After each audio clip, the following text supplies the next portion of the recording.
Hey guys, welcome back to Clownfish TV. This is Neon. I'm not here with Geeky Sparkles. We're going to talk about Star Wars Outlaws, that new Star Wars game that a lot of people have been dunking on for the last couple of months now because the lead female character, they're calling her Ma'am Solo because she has a very manly jawline. Yeah, so the game is getting reviewed now. Apparently journalists are having a go at it, and it's not going very well. The game is actually getting pretty, slightly above average ratings. A lot of people not thinking this is the best game ever. It is a Star Wars game. It's a current year Star Wars game. It's a massively overpriced Star Wars game. And look, if you're into Disney Star Wars and your expectations aren't that high, it sounds like it's not bad, but yeah, it's not going very well for them. This is definitely not going to be game of the year. Let's put it that way. So before we get into it any further, please subscribe for more pop culture news, views, and rants, guys. Yeah, so Jason Schreier from Bloomberg, he said the review codes for Star Wars Outlaws went out last Monday with an embargo for this morning.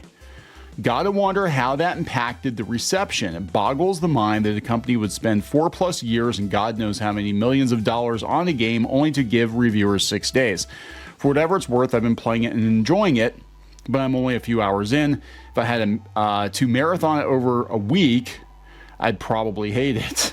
So he's saying that he thinks that part of the negativity around this game with reviewers is because of the late review embargo, right? That they're only getting a week to play it.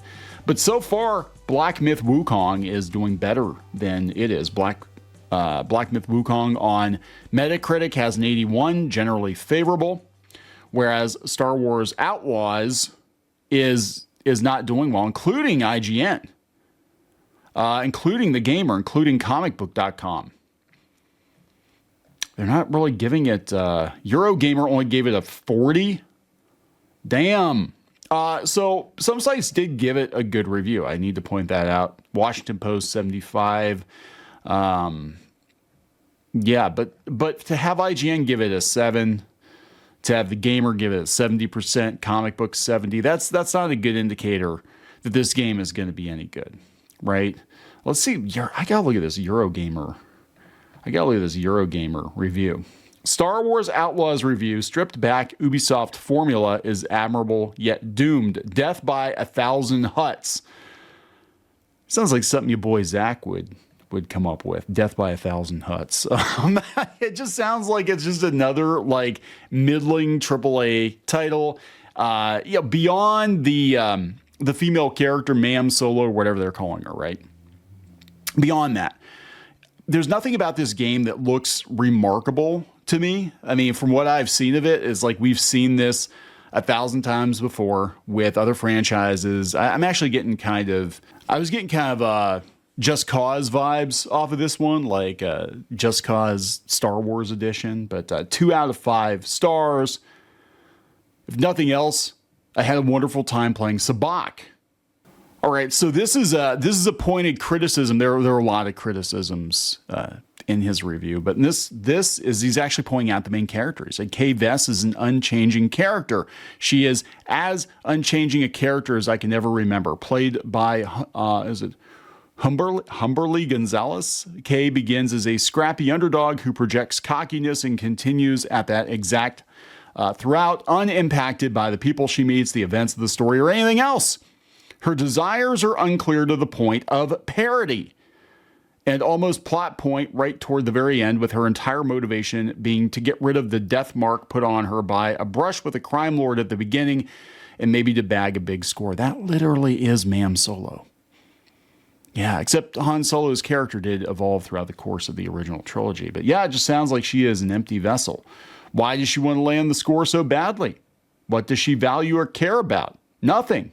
Why is she so cynical? Far too much Disney-era Star Wars finds itself equivocating between the rebels and the Empire in search of complexity and gray areas in the era of anti-heroes and prestige TV. Yeah, just it's not the greatest thing ever, guys. I'm sorry.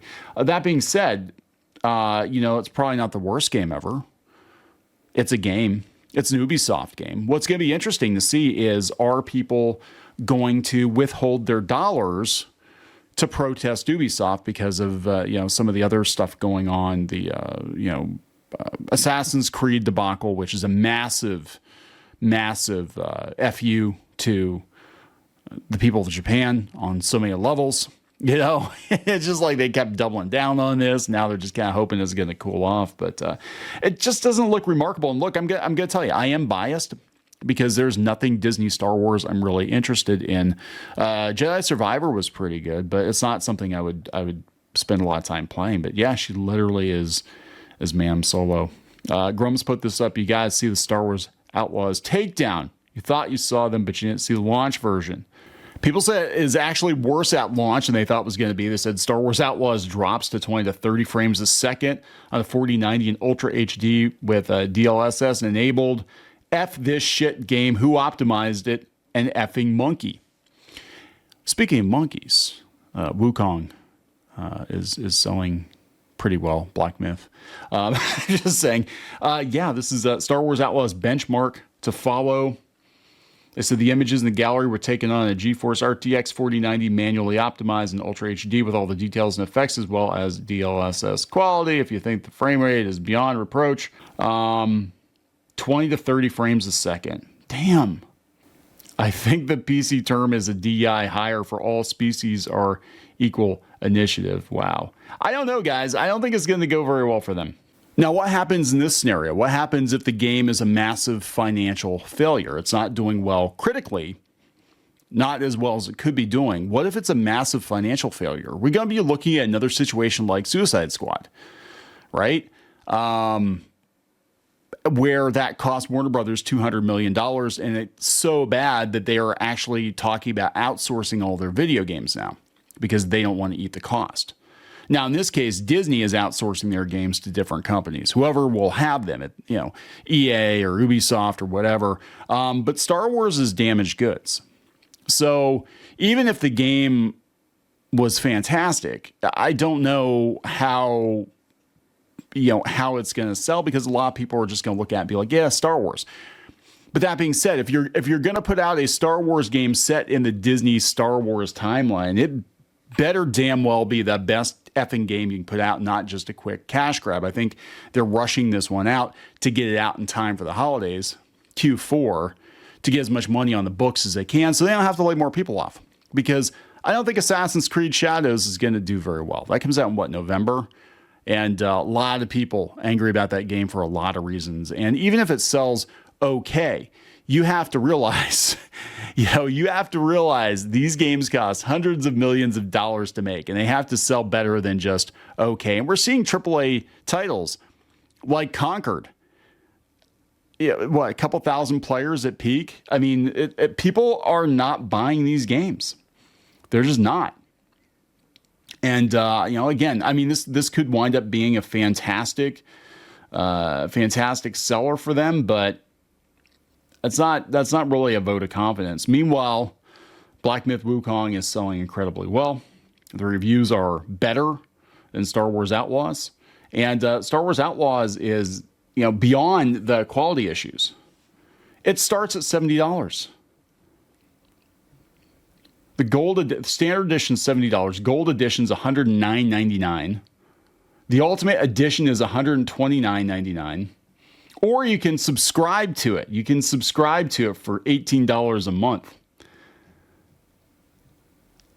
I mean, who the hell cares? That's so funny. This is one of the pull quotes here. Hyped for Outlaws, IGN, they gave it a 7. And I think in their review I was reading that they actually gave Black Myth Wukong a better score. And again, I'm not sitting here, standing for the CCP or anything. I'm just pointing out that gamers don't really ask for a lot, right? They just want the games to be competent, and they don't want the games to have a lot of political messaging. And if you're going to hype this one up and you're going to go to war with gamers over it, it better be the best damn game possible. That's all I'm saying. It doesn't sound like it is. So I'm going to keep an eye on this, see where we're at with it. Yeah, IGN, it wasn't glowing. They said it's a fun intergalactic heist adventure, but it's hindered by simple stealth, repetitive combat, and too many bugs at launch. Man, Grumps is just like dominating the Outlaws news here. This is crazy. Yeah, Screen Rant's Star Wars Outlaws review of 4. They gave Black Myth Wukong a 3, because it lacked inclusivity and diversity. But they think that, yeah, Outlaws is fantastic. I don't know, guys. We'll see. We'll see what happens with this one. I think a lot of people are going to be watching Ubisoft with great interest. A lot of people saying it's buggy. Kami here says Star Wars Outlaws needs a few patches to deal with bugginess. Hard to do stealth when stuff like this happens. Like, what the hell is going on here? Games Radar says it captures the feel of the franchise better than anything before it. Maybe it's okay. Star Wars Outlaws, the return of the chin.